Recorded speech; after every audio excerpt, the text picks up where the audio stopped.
வணக்கம். தேசம் சிறப்பு செய்திகளுக்காக நான் உங்கள் ரேவதி குணால. சட்டமன்ற நியமன உறுப்பினர் பதவியா? அந்த செய்திகள் உண்மையில்லை. உறுதி செய்யப்படாத செய்தியை வெளியிடாதீர். சுல்தான ரொஹாயா அறக்கட்டளையின் தலைவர் டாக்டர் சுகுமாரன் ராமன் மறுப்பு. தேசம் செய்திகள் குணலன் மணியம். ஜோஹர் மாநில சட்டமன்ற தேர்தலுக்கு பிறகு தாம் சட்டமன்ற நியமன உறுப்பினர்களில் ஒருவராக நியமிக்கப்படலாம் எனும் செய்தியை சுல்தான ரொஹாயா அறக்கட்டளையின் தலைவர் டாக்டர் சுகுமாரன் வன்மையாக மறுத்துள்ளார். இந்த செய்தி கடந்த ஓரிரு தினங்களாக தமிழ் ஊடகங்களில் முதல் பக்க தலைப்பு செய்தியாக வெளியிடப்பட்டது. இந்த செய்தியை வன்மையாக மறுத்த அவர் இச்செய்திக்கு கடும் கண்டனம் தெரிவித்தார்.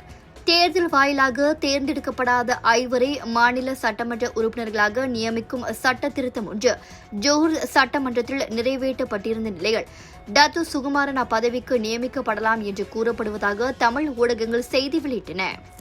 இதற்கு பதிலளித்த டாக்டர் சுகுமாரன், இந்த செய்தியை நான் வன்மையாக மறுக்கிறேன், அதே நேரத்தில் கண்டிக்கிறேன். குறிப்பாக அந்த தமிழ் நாளிதழ் என்னை தொடர்பு கொண்டு எந்தவித விளக்கமோ கருத்தோ பெறவில்லை. உண்மை நிலை அறியாமல் இவ்வாறான செய்திகளை வெளியிடுவது முறைகளை என தெரிவித்தார்.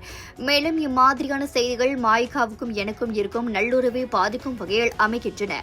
தற்போது கட்சிக்குள் எந்தவித அதிகாரப்பூர்வ முடிவும் எடுக்கப்படாத நிலையில் நியமன இடம் தொடர்பான தகவல்கள் வெளிவருவது வருத்தமளிக்கிறது. எனக்கு 16வது ஜோஹர் சட்டமன்ற தேர்தலில் போட்டியிட வாய்ப்பு வழங்கப்பட்டால் நான் கண்டிப்பாக மக்களுக்காக களத்தில் இறங்கி பணியாற்ற தயார்.